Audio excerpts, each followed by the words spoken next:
शुरुआत में टीवी चलने की आवाज आती है। तभी उस सीन में दिखाया जाता है कि एक माँ अपनी कार के रेडियो में गाने सुन रही है। हैरानी से वो औरत अपने बच्चे को कार में छोड़कर चली जाती है और वो जानबूझकर अपनी कार रेलवे के बीच में रोकती है और अपने बेटे को मारने के लिए छोड़ देती है। अगले सीन में हमें दिखाया जाता है कि एक लड़की जिसका नाम कार्ली है वो अपने बॉयफ्रेंड डेमोन से बात कर रही है। कुछ देर बाद कार्ली का छोटा भाई जिसका नाम जॉश है वो उसके कमरे में आकर उसका मजाक उड़ाता है। अब इस फिल्म में हम कार्ली और जॉश की फैमिली पर ध्यान देंगे, जिसमें उनके पापा जिनका नाम ब्रेंट है और उनकी माँ का नाम कैंडल है। जिस सिटी में वो रहते हैं और वो बहुत ही सेफ और कंफर्टेबल सिटी है, इधर पेरेंट्स अपने बच्चों के साथ हमेशा होते हैं। कार्ली के घर में उसकी फैमिली रोज सुबह ब्रेकफास्ट पर मिलती है। उनकी एक मेड है जिसका नाम सनी है और उसके बेटे का नाम लीजा है। सुबह ब्रेकफास्ट करते हुए कार्ली के मम्मी पापा न्यूज देखते हैं जिसमें वो एक कार को ट्रेन से हिट होते हुए देखते हैं। अब कार्ली न्यूज की परवाह न करते हुए वो अपने बॉयफ्रेंड को शाम को घर लाने के लिए पूछती है। उसके पेरेंट्स मना कर देते हैं और बोलते हैं कि आज उसके ग्रैंड पेरेंट्स भी शाम को आ रहे हैं।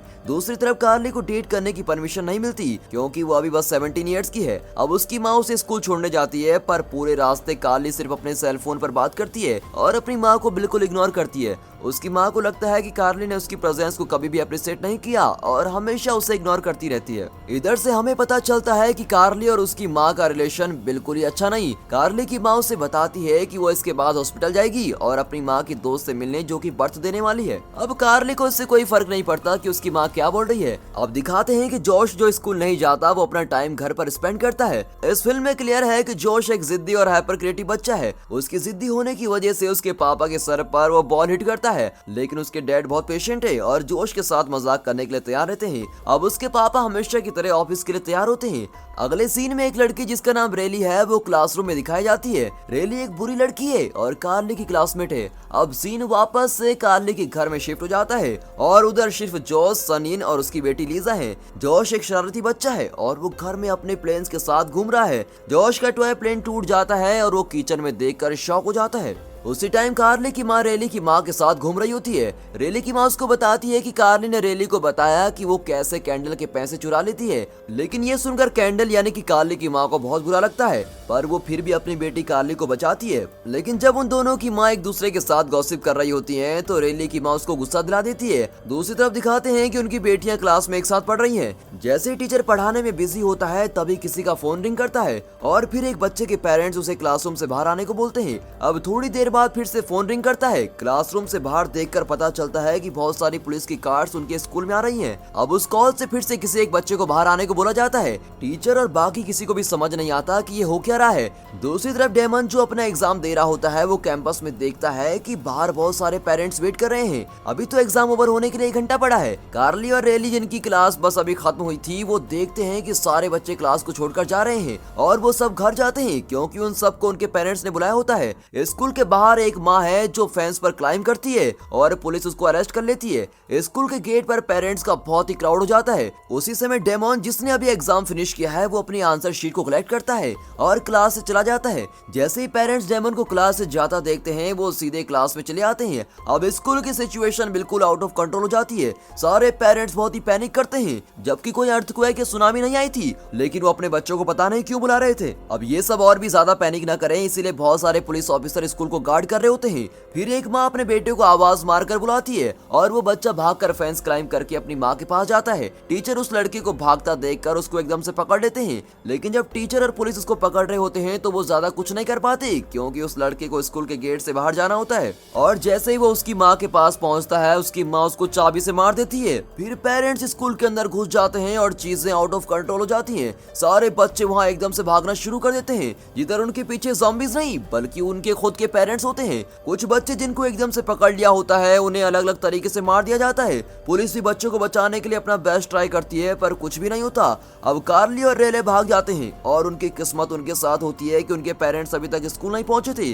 डेमोन जिसने अपना एग्जाम फिनिश कर दिया है वो अपने घर जा रहा है और जब घर पहुंचता है तो वो अंदर जाकर अपने पापा को चेयर पर बैठा देखता है। उसका घर भी बहुत मैसी होता है, लगता है कुछ गड़बड़ है, तो वो फिर घर को साफ करता है। जब वो कबाड़े को बाहर छोड़कर आता है तो वो देखता है कि उसके उसके पापा काउच पर नहीं है। टीवी ब्रॉडकास्ट जो उसके पापा देख रहे होते हैं वो एकदम से स्टैटिक नॉइस में बदल जाता है। तभी अचानक उसके पापा पीछे से उस पर एक स्लैप मारते हैं, वो भी बिना किसी वजह की। वो कंफ्यूज में पड़ जाता है कि पापा ने मुझे मारा क्यों। उसके पापा एक खूंखार इंसान की तरह दिखते हैं और वो कांच की बोतल लेते हैं और उस बोतल को तोड़ के बिल्कुल शार्प बना देते हैं। अब डेमन अपने पापा को ऐसे देखकर बिल्कुल ही कंफ्यूज्ड है कि क्या हो गया है, और फिर उसके पापा अपने बेटे पर अटैक करके उसका हैंड इंजर्ड कर देते हैं। अब ये देखकर डेमन को कुछ अजीब लगता है और वो अपने पापा को अवॉइड करना शुरू कर देता है।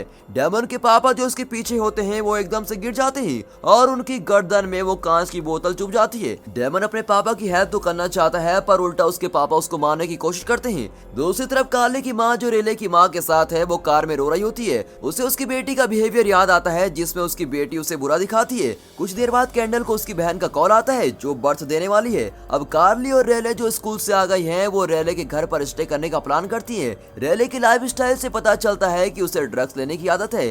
कार्ली टीवी ऑन करके देखती है कि हो क्या रहा है और रेले का वेट करती है। न्यूज में बताते हैं कि ये फिनोमेना बहुत बड़े नंबर में हुआ है पर इसका कॉज अभी तक पता नहीं चला। रेले की माँ दूसरी तरफ उसके रूम में रेले की फोटो के साथ वेट कर रही होती है और कार्ली जो नीचे है वो कंफ्यूज हो जाती है कि रेली इतनी देर में अपने रूम से बाहर क्यों नहीं आई। लेकिन जैसे ही वो ऊपर जाती है तो वो देखती है कि रेली की माँ ने रेली को मार दिया है। फिर यहाँ कार्ली की माँ हॉस्पिटल पहुंच जाती है। जब वो हॉस्पिटल पहुंचती है तो वो क्यूरियस होती है कि ये टीवी पर क्या बता रहे हैं। अभी तक की लेटेस्ट न्यूज यही होती है कि ये फिनोमेना शायद से इसलिए हुआ क्योंकि कुछ लोगों का ग्रुप इसको बना रहा है जो एक बायोलॉजिकल वेपन है और एक न्यूरोटॉक्सिन है जो ह्यूमन ब्रेन के इंपल्सेस को अटैक करती है। ये न्यूरोटॉक्सिन इंस्टिंक्ट उन पेरेंट्स पर जाकर असर करता है जो अपने बच्चों से प्यार करते हैं, उन्हें प्रोटेक्ट करते हैं और उनकी केयर करते हैं, और अब उसका सब कुछ अपोजिट होने वाला था। दूसरे वर्ड में बोले तो न्यूरोटॉक्सिन पेरेंट के नेचुरल इंस्टिंक्ट को नफरत में बदल देते हैं और अपने बच्चों को मारने पर मजबूर करने वाला ये वेपन है। अब कार्ली की माँ अपनी बहन को अकंपनी करती है जो बर्थ देने वाली है। इधर आप देख सकते हैं कि एक माँ कैसे बर्थ देते हुए स्ट्रगल करती है।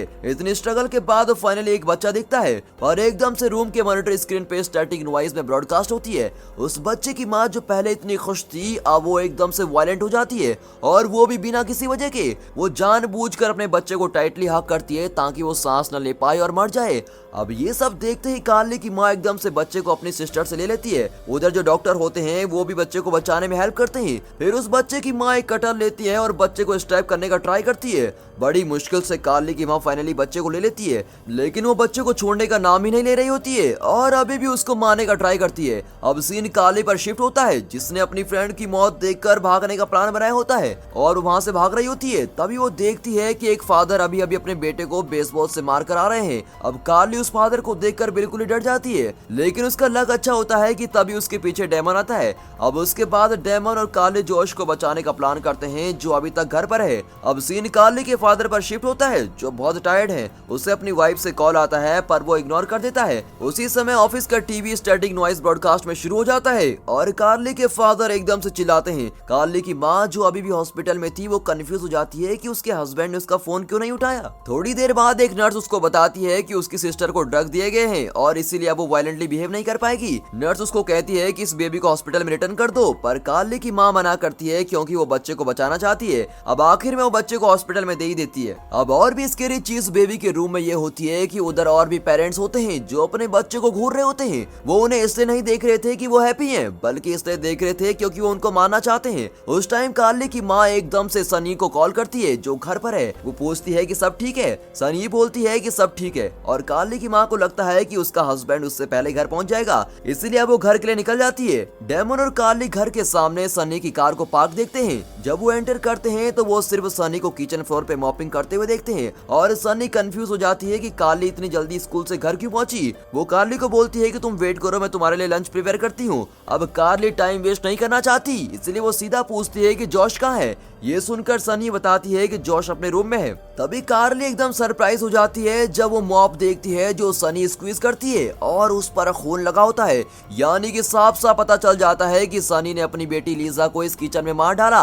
अब कार्ली सनी से डरी हुई है और वो उसको घर से बाहर जाने को बोलती है। उसी समय कार्ली ऊपर अपने छोटे भाई जॉश से मिलने जाती है। जॉश उसको बताता है कि वो तभी छुप गया था जब उसने सनी को लीजा को मारते हुए देखा और बिना कोई टाइम वेस्ट किए कार्ली अपने छोटे भाई को घर से निकलने के लिए बोलती है। अब डेमन जो नीचे खड़ा है वो कार्ली के फादर के आने पर बिल्कुल शॉक हो जाता है। कार्ली के पापा बहुत तेज चिल्लाते हैं जो ऊपर तक सुनाई देता है। जब कार्ली के पापा और डेमन के बीच आर्गुमेंट हो रही होती है तभी जॉश इनोसेंटली पापा के सामने आ जाता है और तभी उसके पापा उन दोनों को पकड़ने के लिए भागते हैं। फिर तभी डेमन उन्हें रोक लेता है। फिर कार्ली के पापा डेमन को हिट करके उसको बेहोश कर देते हैं। अब कार्ली और जॉश के पास भागने के अलावा और कोई रास्ता नहीं है और किस्मत से कार्ली और जॉश के पापा का पैर एक टॉय में फिसल जाता है और वो कीचड़ में जाकर गिर जाते हैं। कार्ली और जॉश बिना कुछ सोचे समझे बेसमेंट में छुप जाते हैं और डोर को लॉक कर देते हैं। दूसरी तरफ उनकी माँ रास्ते में है। उधर भी सब कुछ बहुत ही कंफ्यूजिंग चल रहा होता है क्योंकि रोड की दूसरी तरफ एक माँ जानबूझकर अपने बच्चे को रोड के बीच में पुश कर देती है, लेकिन किस्मत से कार्ली की माँ की कार से बच्चा हिट होने से बच जाता है। अब कार्ली की माँ जब घर पहुंचती है और वो देखती है कि उसका हस्बैंड फ्लोर पर पड़ा है तो वो उसको उठाती है जो बेहोश पड़ा होता है। अब यहाँ से कार्ली की माँ का बिहेवियर भी एकदम खूंखार इंसान की तरह हो जाता है। दोनों पेरेंट्स एक साथ अपने बच्चों को मारने का काम करते हैं। अब उनकी माँ कार्ली और जॉश को बाहर निकलने का ट्राई करती है जो बेसमेंट में है। उस समय कार्ली अपने माँ से चोरी करने के लिए सॉरी बोलती है। उसकी माँ बोलती है कोई बात नहीं बेटा, बस तुम दोनों रूम से बाहर आ जाओ। अब कार्ली को पता है कि अगर वो रूम से बाहर गए तो उसके पेरेंट्स उसको खत्म कर देंगे, तो वो अपनी माँ को घर से जाने को बोलती है। अब ये सब सुनकर उसके पापा को और गुस्सा आता है और अब वो हार्श वर्ड यूज करने लगते हैं। अब कार्ली की माँ दरवाजे को तोड़ने के लिए ड्रिल और नाइफ लेके आती है। क्योंकि डोर बहुत ही स्ट्रांग होता है तो ड्रिल भी काम नहीं कर पाती। अब उसके पापा अपनी गन ढूंढते हैं जो उनके बेड के नीचे रखी थी, पर उधर गन नहीं होती। उसी समय कार्ली की माँ चिल्लाती है। इससे पता चलता है कि उनके पापा की गन जॉश ने चुरा ली थी। अब कार्ली की माँ की आर्म में चोट लग जाती है जो जॉश के द्वारा गन चलाने की वजह से होता है। उनके पापा कंफ्यूज हो जाते हैं कि जॉश के पास वो गन आई कैसे। अब उसके बारे में सोचकर उन्हें याद आता है कि सूटकेस का पिन कोड जॉश का बर्थडे की डेट है। यानी आप समझ गए ना कि जॉश कितना खुरापाती है जो इतनी छोटी उम्र में भी गन जैसी चीजों से खेलता है। लेकिन आज उसकी ये शैतानी ही काम आई क्योंकि उसने वो गन अपने पास रख ली थी। जो चोट उनकी माँ की आंख पर लगी थी वो ट्रीट करते हैं और कार्ली और जॉश सिर्फ बेसमेंट में वेट करते हैं कि कोई आए और उनको बचा ले।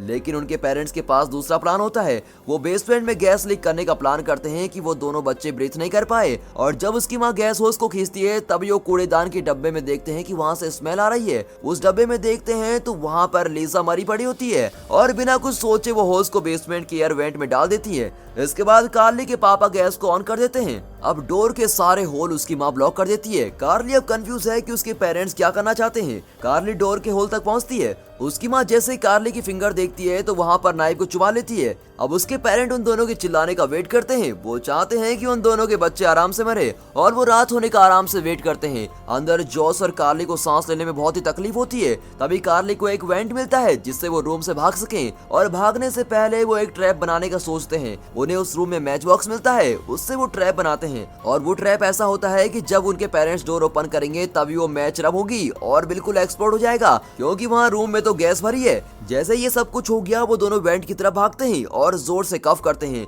कफिंग की आवाज सुनते ही उनके पापा रूम में एंटर करने के लिए तैयार होते हैं और उनकी माँ एक हैमर और नाइफ ग्रैब करती है ताकि वो अपने बच्चों की चटनी बना सके। अब कार्ली और जॉस उस वेंट में होते हैं। कार्ली के फादर जैसे ही डोर को ओपन करते हैं तभी मैच ट्रैप स्क्रैप्ड होता है और तभी एकदम से ब्रस्ट होता है जो कार्ली के फादर को हिट करती है। तभी उसकी माँ अनकॉन्शियस से उठती है और अपने दोनों बच्चों को ढूंढती है। कार्ली वहाँ से नीचे आती है तो नीचे से उसकी माँ ऊपर की तरफ आती है और वो कार्ली को देखती है। उसी समय कार्ली की माँ उसके पीछे पड़ जाती है जैसे कि वो क्रिमिनल है। कार्ली अब अपने आप को सिर्फ अपने रूम में लॉक कर सकती थी, हालांकि उसकी माँ उनके रूम में आ जाती है और कार्ली एकदम से उनके वाउंड पर बिट करती है और फिर एकदम से डेमन भी उठ जाता है और कार्ली की हेल्प करने के लिए ट्राई करता है और फाइट करते हुए कार्ली की माँ को वो वार्डरोब में बंद कर देते हैं। कुछ टाइम बाद उसकी माँ साइलेंट हो जाती है और फाइट नहीं करती। अब कार्ली और डेमन को लगता है कि उसकी माँ ने हार मान ली है। कार्ली की माँ एकदम से ब्रोकन कोट हैंगर के साथ आती है और उन पर अटैक करती है और डेमन के चीक पर हैंगर घुसा देती है। अब कार्ली और जॉस उधर से भाग के नीचे आते हैं तो वहाँ उसके पापा बेहोशी से उठ चुके थे,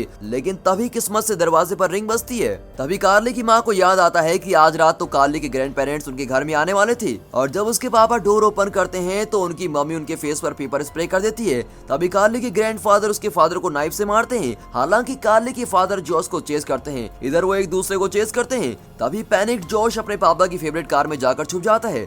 दूसरी तरफ उसकी ग्रैंडफादर अपने बेटे के पीछे है और दूसरी तरफ कार्ली की माँ अपने हस्बैंड को मारने से अपनी सास को रोकती है। कार्ली के पीछे उसकी अपनी माँ उसको चेस करती है। अब कार्ली की माँ उसको मारने ही वाली होती है कि उसकी ग्रैंड मदर उसको बचा लेती है। उसी समय कार्ली के पापा कार स्टार्ट करते हैं और डायरेक्टली अपनी माँ को हिट कर देते हैं। उसके बाद कार्ली के ग्रैंडफादर को कार से बाउंस करके मार डालते हैं। अब कार्ली की माँ उसको फिर से अटैक करने वाली होती है कि तभी किस्मत से डेमन वहाँ पर आ जाता है और कार्ली की माँ को होश से मारता है जब तक कि वो बेहोश नहीं हो जाती। अब उन्होंने अपने पेरेंट्स को खुद ही बेसमेंट में बंद किया होता है। वो उन्हें छोड़ने के लिए बोलते हैं पर कार्ली उनकी नहीं सुनती क्योंकि उसे पता है कि उसके फादर मदर अब उसके पेरेंट्स की तरह नहीं है, वो बिल्कुल बदल चुके हैं। एकदम तो उसके पेरेंट्स वायलेंट हो जाते हैं जैसे एक सैडिस्टिक लोग होते हैं। अब कार्ली और जॉश अपने पेरेंट्स का बिहेवियर देखकर रो रहे होते हैं कि इन्हें हो क्या गया है। उन्हें अफसोस है कि वो अपने पेरेंट्स की रिस्पेक्ट क्यों नहीं करते थे। उनकी माँ बोलती है कि उन्होंने बच्चों को इस दुनिया की सारी चीजों से ज्यादा प्यार किया है। उनके पापा बोलते हैं कि कभी कभी वे सोचते हैं कि वो अपने बच्चों को मार दें। बेसिकली इस वीडियो में दिखाया गया है कि पेरेंट्स कैसे कभी बुरे हो सकते हैं जब उनके बच्चों की केयर करने पे आ जाए, जिधर उन्हें बहुत कुछ अवॉइड करना पड़ता है जो उनके बच्चों के सर्वाइवल के लिए अच्छा नहीं है।